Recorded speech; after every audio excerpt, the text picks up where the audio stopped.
কাকে সবথেকে বেশি নকল করতে পারেন কোয়েল মল্লিক, যিনি আবার দেবের সঙ্গে বুনো হাঁস ছবিতে অভিনয়ও করেছেন?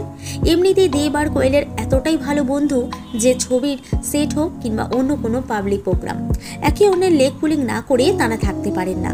কখনো তাদের দুজনের মধ্যেই চলতে থাকে একে অন্যের পিছনে লাগা, কখনো তাদের মজার শিকার হন অন্য কোনো সেলিব্রিটি। ঠিক ওই সময়টাতে নিজেদের সুপারস্টার পরিচয় থেকে বেরিয়ে তাঁরা হয়ে ওঠেন একেবারে কলেজে পড়া দুইজন বন্ধুর মতো। এখানেও যেমন কোয়েল নকল করছেন মুনমুন সেনকে, আর সেটাও এমনি নয়, দেব নিজেই শুরু করেছেন কোয়েল সবথেকে বেশি কার মিমিক্রি করতে পারেন এই কথা বলে। আর সেই নকলের মধ্যেও ছিল ভীষণই মজা, যেখানে কোয়েল মুনমুন সেনের স্টাইলে দেবকে বলছেন তাকে মুন মাসি নয় মুমু বলতে।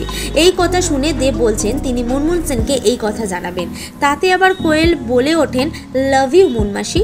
প্রসঙ্গত কোয়েলের বাবা রঞ্জিত মল্লিক অনেক ছবিতে মুনমুন সেনের সঙ্গে নায়কের অভিনয় করেছেন, তাই একেবারে শিশু বয়স থেকে কোয়েলের সঙ্গে মুনমুনের ঘনিষ্ঠ সম্পর্ক। এমনই বিনোদন দুনিয়ার প্রতি মুহূর্তের হাঁড়ির খবর সাত তাড়াতাড়ি আপনাদের কাছে পৌঁছে দিতে বদ্ধপরিকর টাইমলাইন ক্রিয়েশন। আপনাদের কেমন লাগে দেব কোয়েলের মিষ্টি জুটি? মন্তব্য করে জানান আমাদের মন্তব্যের বাক্সে।